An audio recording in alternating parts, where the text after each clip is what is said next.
o Ano Novo e o Deus Jano. Assim como em outras comemorações de datas importantes, as comemorações do Ano Novo também têm suas origens e desconhecida da maioria do povo, e sempre tem alguma relação com algum deus ou vários deuses cultuados em tempos remotos antes e depois de Cristo. E a bola da vez é o deus Jano, também conhecido como Janus, seu nome pronunciado em latim. Foi um deus cultuado no Império Romano. Ele é descrito como possuidor de duas faces, uma velha e outra jovem, representando o passado e o futuro, e também conhecido como o Deus dos Portões, ou como o porteiro celestial que guardava a passagem para o futuro. Portanto, Jano poderia olhar para trás e para frente ao mesmo tempo. A face de trás representa o ano que passou, o portão de trás, e a face da frente representando o ano que chegou, o portão da frente. Acredita-se que o nome do primeiro mês do ano, janeiro, que no idioma oficial do Império Romano, o latim, era chamado Januarius, ou Januários, teria vindo de Jano, e que seria uma homenagem ao deus romano devido ao seu simbolismo do nascimento de um novo ano. Mas de acordo com os almanaques dos antigos agricultores romanos, o mês de janeiro era tutelado pela deusa Juno, o que descartaria essa hipótese. Mas se o mês de janeiro tem ou não sua origem voltada ao deus Jano, sua ligação com o mês não foi descartada, uma vez que os romanos consideravam Jano como o deus dos inícios.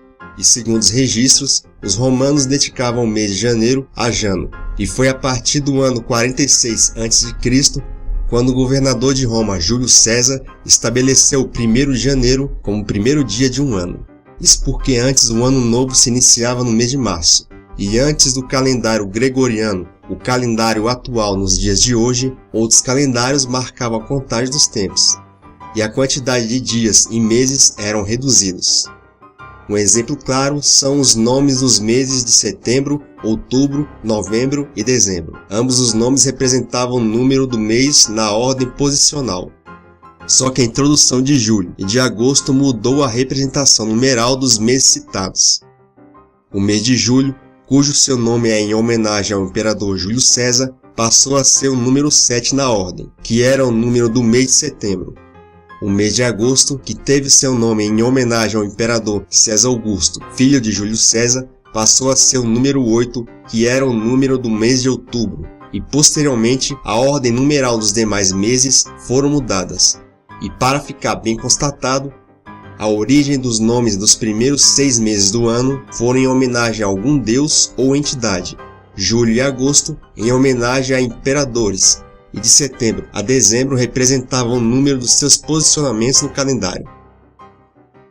As origens de Jano vão variando dependendo das fontes. Existe uma história que diz que Jano era um mero ser mortal que nasceu na cidade grega de Tessália, que teria se mudado para a região de Lácio, na Itália, onde conheceu a princesa Camesse, com quem ele viria se casar, se tornando rei e dividindo o reinado de Lácio com essa princesa, com o qual teve vários filhos, dentre esses o deus Tibério, que é um deus do rio Tibre, um rio da Itália.